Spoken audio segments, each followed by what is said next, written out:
Hi, this is Witch Nikki, and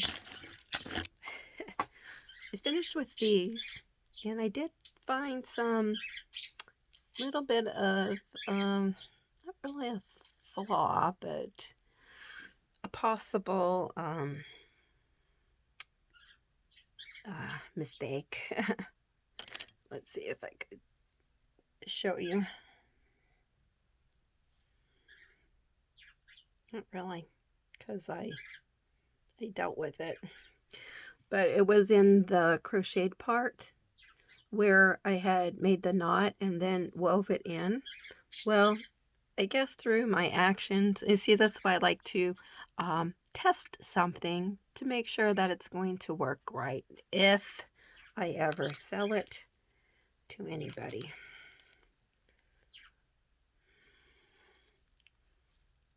So, yeah. I have a few things to talk about today.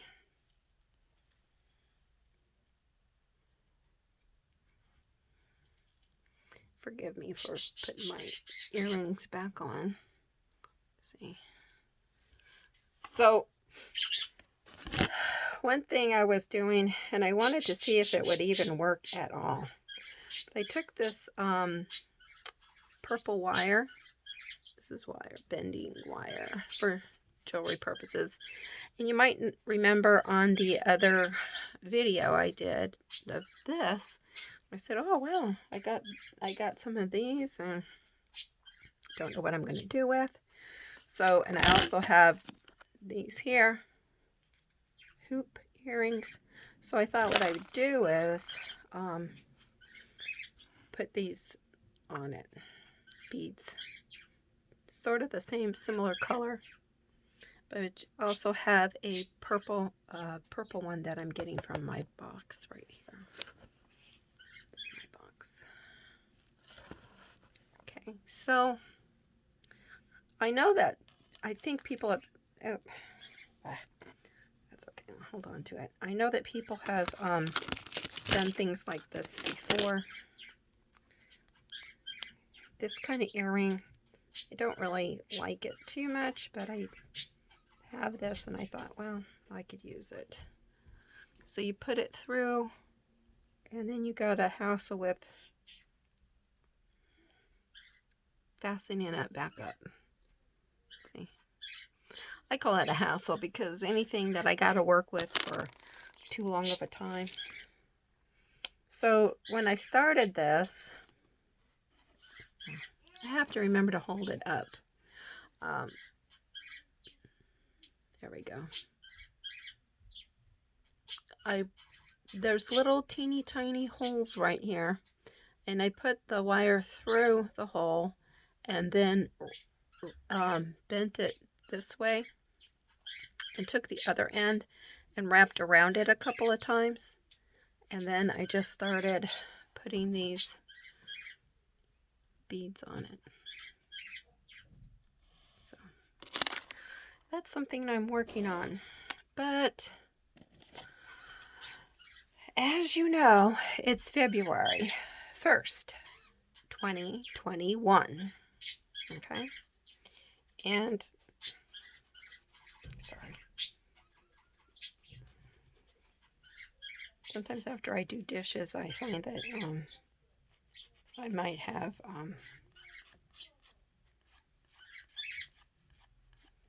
have some nail filing to do because my nails get wet. And sorry, I had to pause. Ginger's having a break for lunch, and during this time on a cold rainy-ish day, she just kind of gets a little bit rambunctious. Her mom's here, so her mom is taking care of her, and she's 11 years old. This brings me to two subjects that I wanted to talk about here today, and I made notes while I was waiting.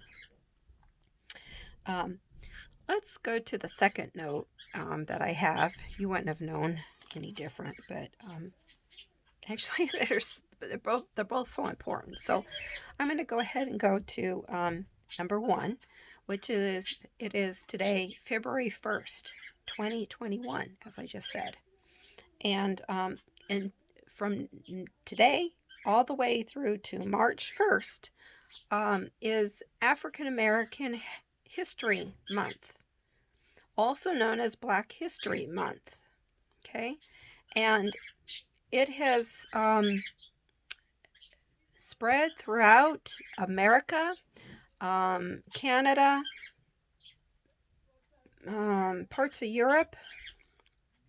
So this is something that just wasn't made somewhere in Africa and started to. I mean, I'll have to look up the history about it, but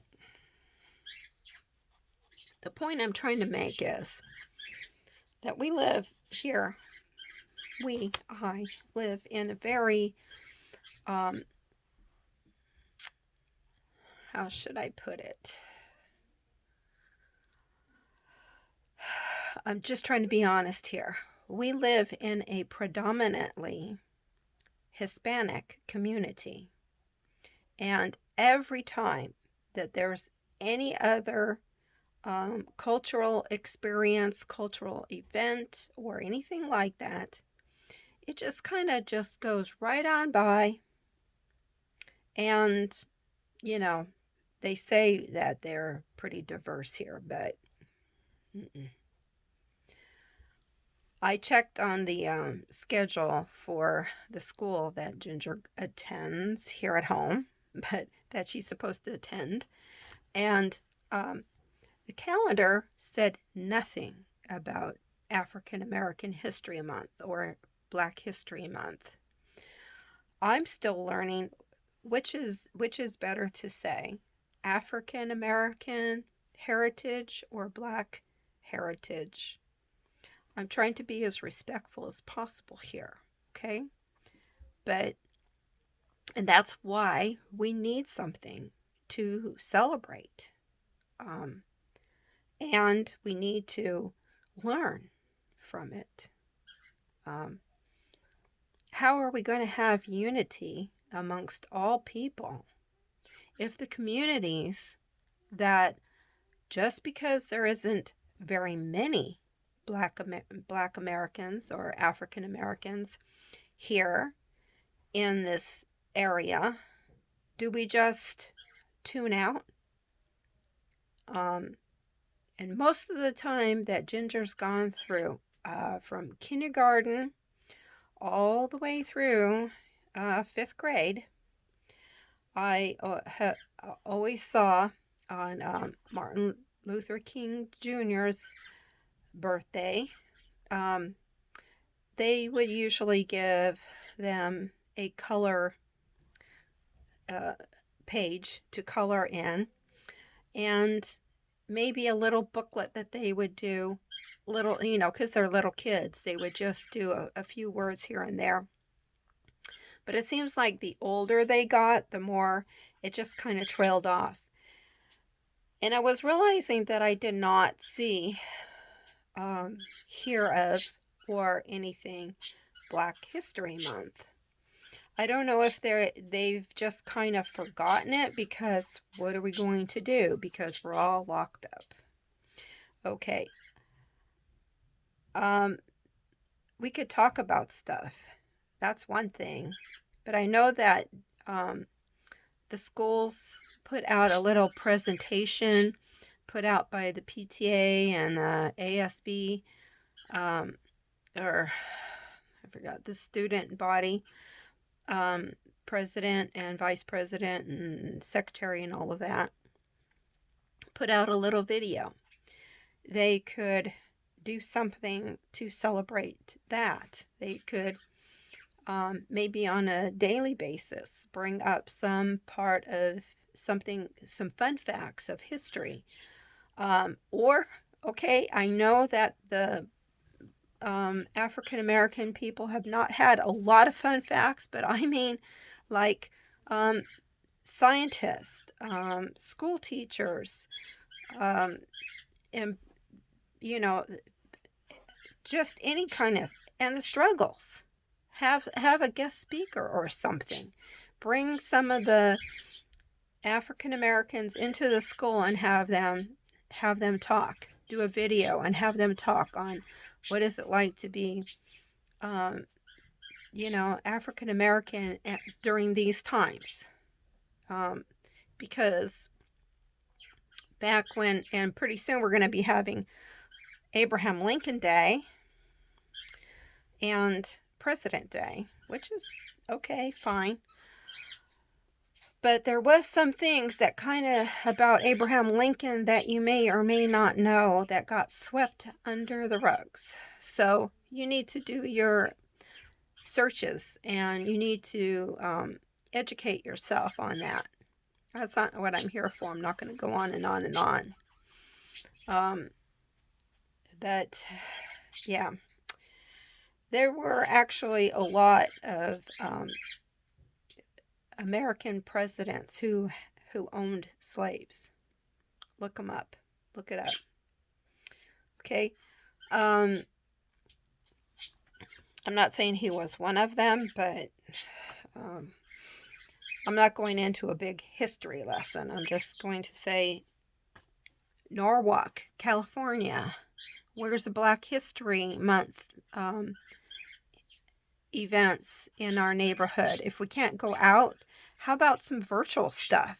You've been doing virtual stuff for the Hispanic community. How about for our Black brothers and sisters too? Okay? Because I've also noticed I hardly ever see anything for Native Americans either, but that's a different month. That's back in October, so we're just not going to go there right now. This is something I think that we need to have. The other thing is, today, I had been following on Instagram. She's also on TikTok, and I'm not going to say her name because I'm not here to embarrass anybody. And I wasn't, when I replied to her video that she put out there of her toddler. She has a toddler. I think he's about 3 now. And he's so cute and he's so smart. And he's really polite, very, very polite. Well, she showed him walking into the room, and he's like, "Hey, Mama, I'm done eating." And she's like, "Oh, what are you doing in here?" Like if he had walked in and caught her doing something that she was surprised or shocked that he was in the room. Okay, but then she puts in some type text into the video also saying that he burst into the room screaming. I didn't see him doing that. Okay, he came in and said, "Hey, Mama, I'm done." And she's like, all like shocked. You hear her take a gasp, and then like, "Oh, what are you doing here?" She didn't yell at him, but she's like, "You don't have to come in here, okay? Thank you for telling me, but you don't have to do that." He's 3, Mom. He's 3. When are parents going to start taking care of their kids? You can't just leave them in a room without any instructions and letting them, all I put, and I was not trying to be judgmental with how I put it, was, I'll try my best to remember, but I'm not perfect. But I just said, this is the norm of where we're at now. If you're going to work at home and you're going to have, even if you're not working, I'm not working, but I still have online meetings. Well,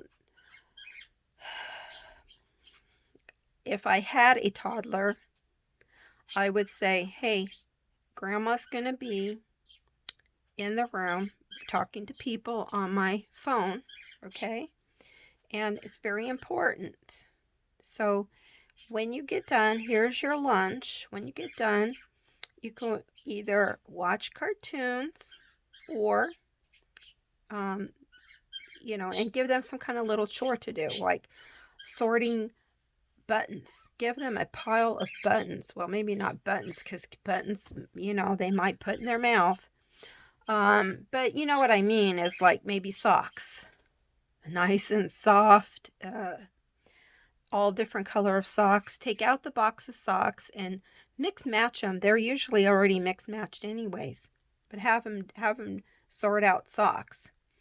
Or what my mom used to do is say, tell us kids, count how many pieces of popcorn we have of this stale popcorn, and take it outside and stand up on the dog house, because we had a big dog house, and we'd get up on it, and she would say, now put the popcorn and make sure that we have enough for, and then she'd make up some random number, make sure we have enough for 56 birds, because 56 birds are coming today to eat that popcorn. My mom used to think of so many different things to keep us kids busy. Back in the days when we did not have a device to babysit our kids. We had TV, but there wasn't really a lot of kids shows on during the week. They usually had cartoons on the weekend, Saturday cartoons, back in those days. Okay, so my mom used to just tell us to do all kinds of stuff like that.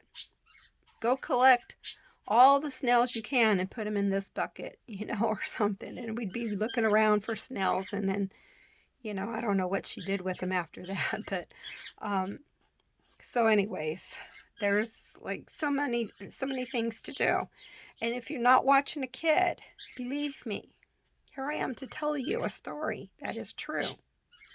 It only took seconds. A couple of events happened with me and my granddaughter, Ginger. She was a toddler, probably about between 2 and 3. And one time, I'm sitting there, and I was busy doing something. I don't even remember. But I had my back turned for a moment, and I started smelling something really hot. Not hot like fire, but like cinnamon hot. I started smelling cinnamon. And I had not been using any cinnamon, so I was like, what's going on here? So I looked around, and then my eyes caught Ginger's, and she's like,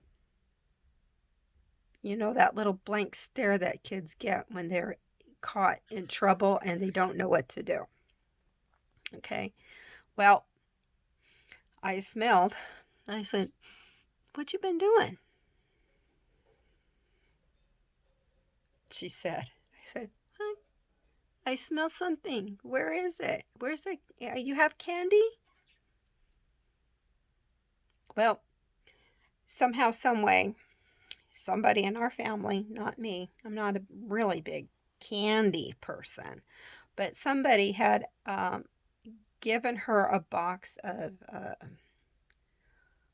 what are they called? Those little cinnamon candies? I forgot what they're called. Anyways, she put one up her nose, and it started to produce mucus in her nose, and get wet. So the little candy started melting in her nose.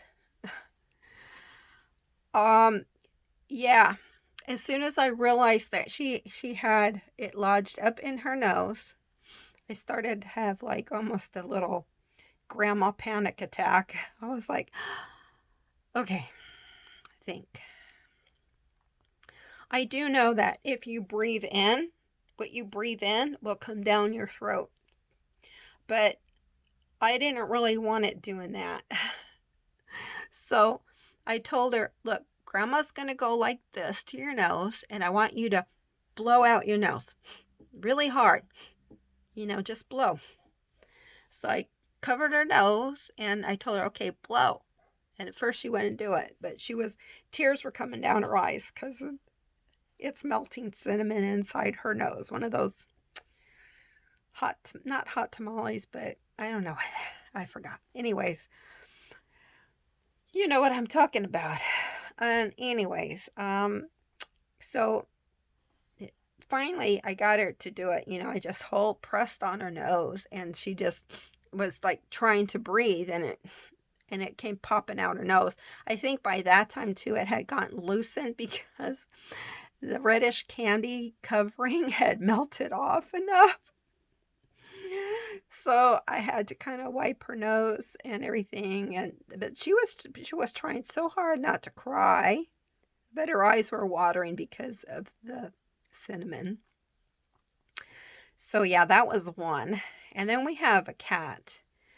We lost one cat back in December, but we still have one boy, and he's fixed and neutered and everything, but sometimes he's just kind of on the cranky side.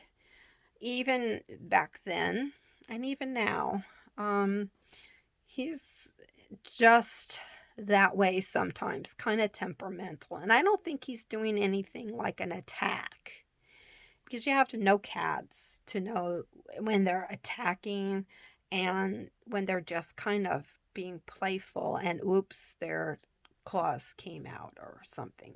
They're animals play with their teeth and mouth and paws and whatever.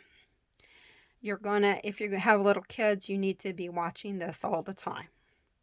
And once again, I had Ginger. She's playing around, and I turned my back to turn on the hose because I was going to do some watering.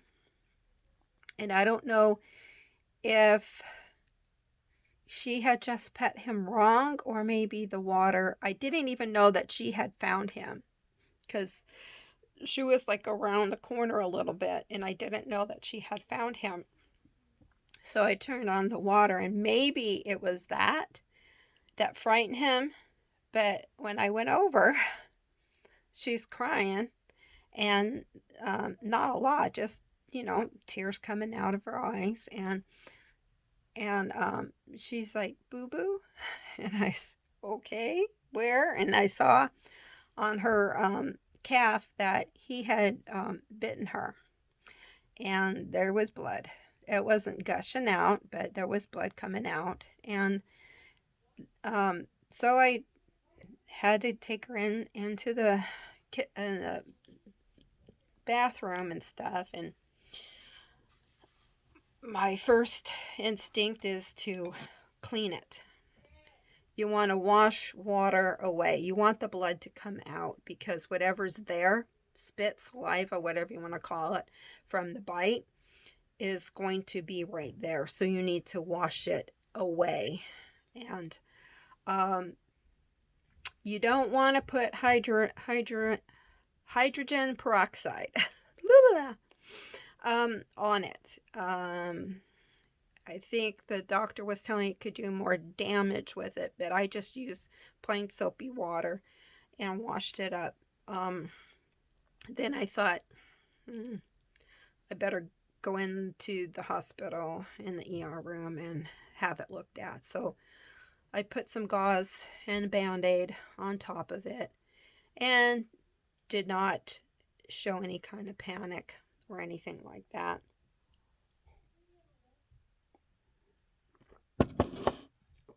And I took her to an ER, and they said that it was very good for a cat bite, and that I had taken care of it very, very good. Did the first aid very well.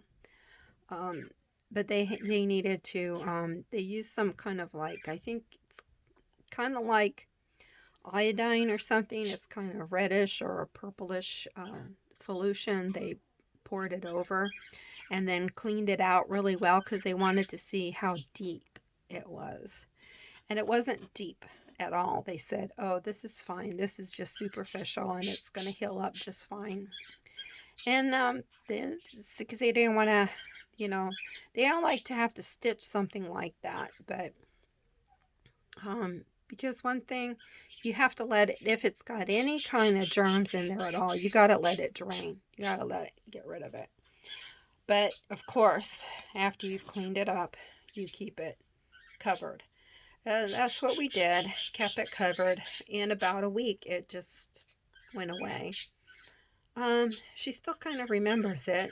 The other day, she was sitting next to him, I guess, and then she put her hand, and it might have startled him a little bit. She started to pet him, and he kind of like scratched her a little bit. It doesn't look too bad at all. And she's 11, so see, things like that. Now, I kind of pretty much have told her all along the way, you need to just leave him alone. Be very careful. Make sure if you're going to pet him, if you're going to pet any kind of dog or cat, don't bring your fingers up so they can nibble or bite or scratch them. Put your hands down like this. And let them sniff you. Okay? If it looks like, you have to kind of watch them. If it looks like they're going to draw out, bite, or scratch, move back. But you see that it's just like on the top of your hand. Like this. Because you get your fingers, it's so hard. Hard to, if a lot of nerves in your finger tips, and it'll hurt more than if it's just on the back of your hand. Plus, you could put a band-aid up here or here somewhere. You don't really have to worry about when you're washing your hands a lot. You could kind of keep it. You have a band-aid here or here. You could wash your hands like this, rinse off like this, and keeping that part dry. But going back to this mom who left her 3-year-old to eat breakfast, she said that he came into the room yelling, screaming that he was done with his breakfast and done pooping. Okay. Well, let him know what you're going to be doing. I'm going to be in talking on the phone. Here's a chore for you to do when you get done. Here's some coloring, only in this book. Because anybody who's had kids before and they've left crayons and markers.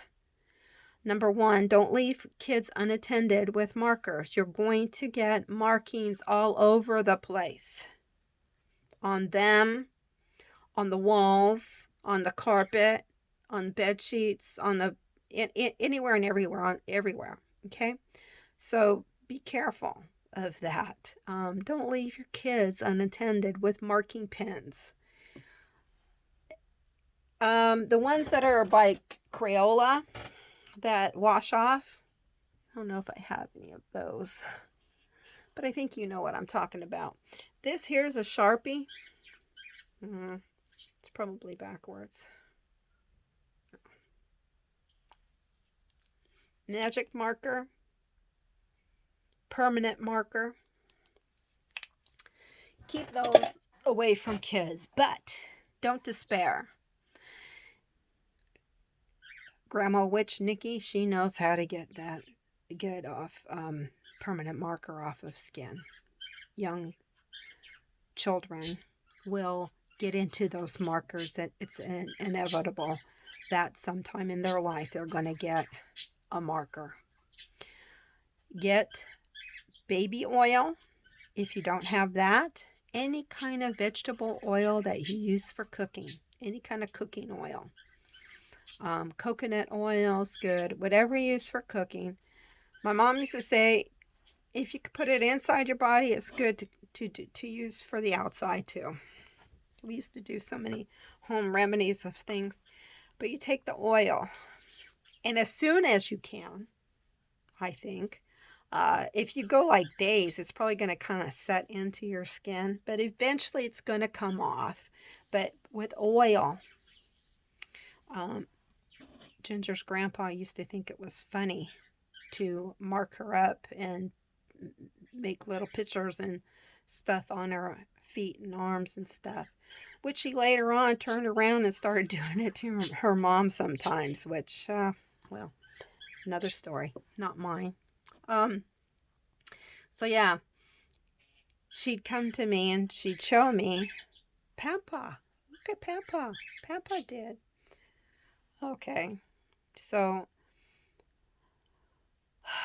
I would quickly go and get whatever oil I possibly could, put it on a soft cloth like a cotton ball or something, or one of these little pads that you use for removing your makeup and stuff. It's kind of soft.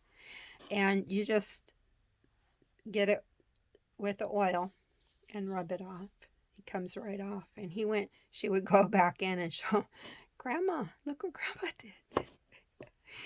And I guess he thought he was going to get in trouble or that I was going to get mad about it. But I don't know. When you're a grandma, you learn how to do stuff.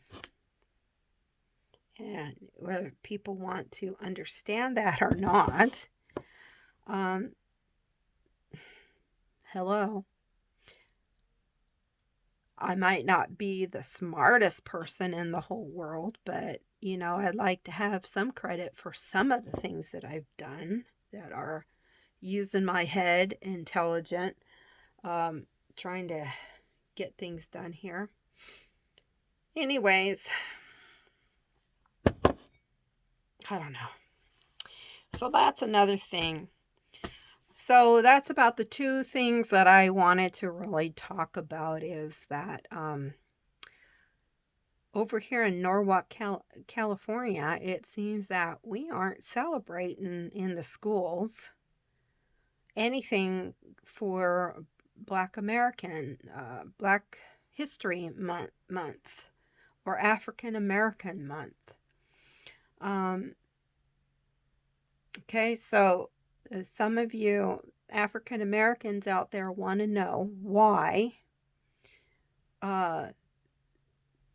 other people don't understand anything about your culture, about your beliefs, the struggles that you've gone through. It's because our schools are not teaching it.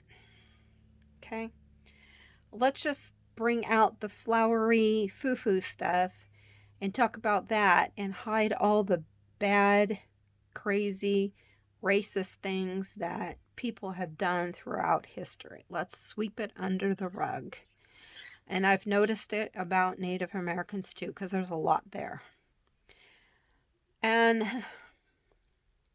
I remember growing up too, we didn't talk too much about the Holocaust. We talked about World War II, and we talked about that Hitler was a bad person. I've always known that all my life, that he was a bad person. But definitely, well, I grew up in the 60s and 70s, so I don't know if there was Black American History Month back in those days, but if there was, we never heard anything about it. So the best way to teach us, because I consider this a racist action, is not having enough education out there, especially during a time that's supposed to be important. What, we're supposed to wait for it to be announced on the TV? How many kids are watching channel 5, 7, 4, 2, 11, whatever nowadays? You could barely get them off of YouTube, let alone get them on the news where they're watching something or okay, so maybe the news isn't always best, but you know how they always have those little mini in between commercial things where they mention some Black historian that's done something really wonderful? How about a little bit more? Okay, I want to know uh, as much as I can. Don't allow us to, and I say us by all the Americans out there who are not getting involved in Black History Month. All of us. Okay? How can I say that I'm not racist if I didn't get on here and say, look, this school system district is not celebrating Black History Month. Now, I'm not trying to be racist or anything, but possibly in New York they are.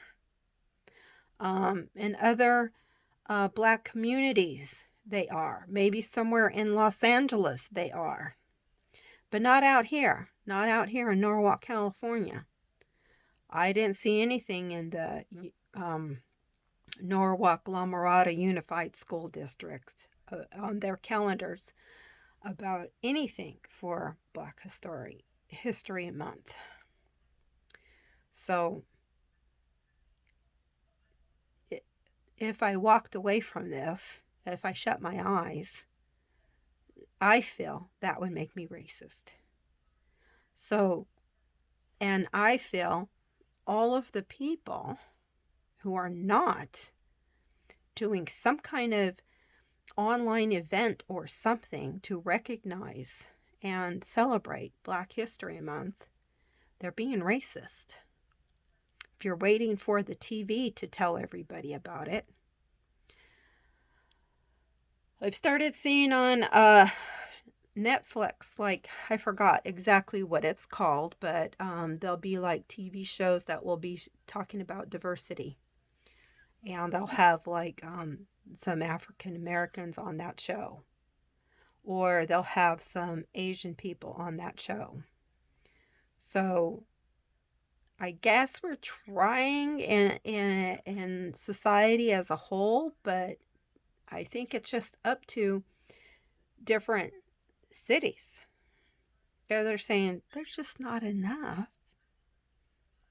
of this people or that people or these folks here. There's not enough.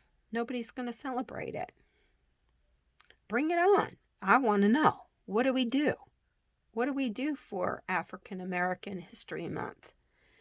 Talk about the history of our Black sisters and brothers. That's what I think.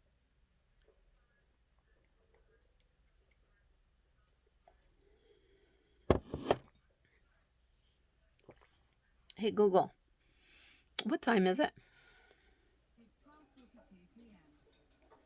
12:42 p.m.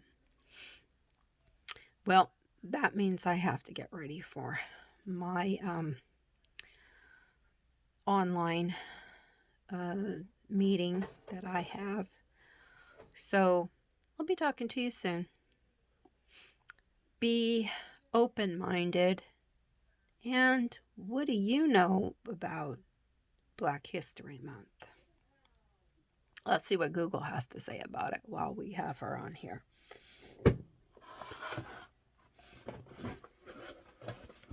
Hey Google, what can you tell me about Black History Month?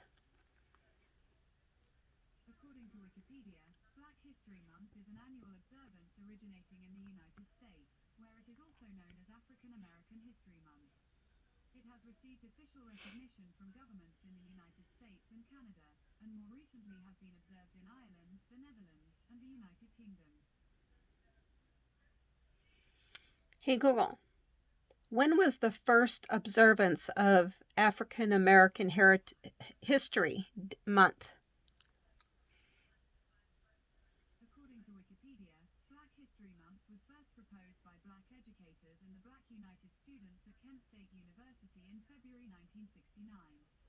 The first celebration of Black History Month took place at Kent State 1 year later, from January 2nd to February 28, 1970. Okay. So 1969. Yep.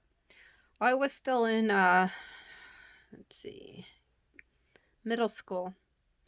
And when I was in the 5th grade, so it was just before then, that my white teacher knew a black teacher in Pittsburgh, Pennsylvania, who had a predominantly all black class. And over here in California, we had in our class at that time mostly white and a few Asians and maybe a spot here and there of Hispanics. Okay. And I know that Hispanic is now not a good term to use. I'm sorry. What was the other? Well, anyways, I'm sorry. But the phrases change, throughout our history because somebody will do research on it and say, this is not cool. We're not Hispanic. Latinx, I think, is the proper term. It just kind of came up to me. Latina and Latino and Latinx is, I think, bigender or non-gender specific use. That seems like it's just kind of popped into usage recently. I don't know. Anyways, yeah, so my teacher, she and her friend in Pittsburgh came up with an idea of who would like to have a pen pal from each school. And I raised my hand. I was like, yes, yes. Okay, the teacher said, okay, here you go. Take this form home and have your parents sign it and bring it back, and that will allow you to exchange addresses with somebody in her class. So, my stepdad, who was extremely racist, didn't know that my mom was giving me permission to do this. So I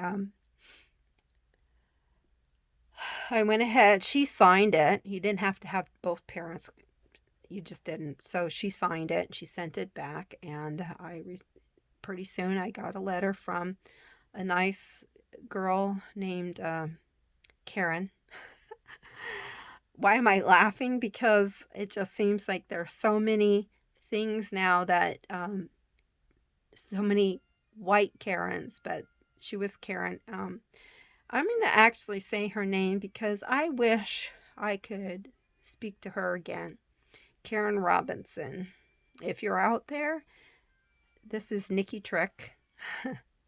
You wrote to me in the 5th grade, and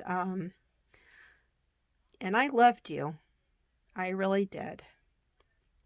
I'm sorry that you came to my family and that my stepdad was so closed-minded, and he didn't say anything really bad or anything, but I'm pretty sure that she felt unwanted in our family. So anyways, it was a very good experience from the 5th grade all the way through high school. We wrote to each other, and even a little bit past high school after we graduated. We wrote to each other a little bit, and then she kind of just disappeared from my life and have not heard from her since 1978 or so. She might have decided to leave me alone because the other racist person in my life was the person I wound up marrying. And I'm not going to go into names, but he really didn't like her being there or me being friends with her or anything like that. And maybe she knew that once him and I had gotten married, she was just going to fade out of my life. So times change, things change, and that's one thing that I've been through in my life. So, Norwalk, California, come on. Where's our Black American History Month information and any kind of activities? It's like already day one. Come on, got a whole month here. You could, but it takes time to plan stuff like this. So I would hope that they would have already had things planned, but the schools did not. Sad, pathetic. I love you all. Thanks for being with me.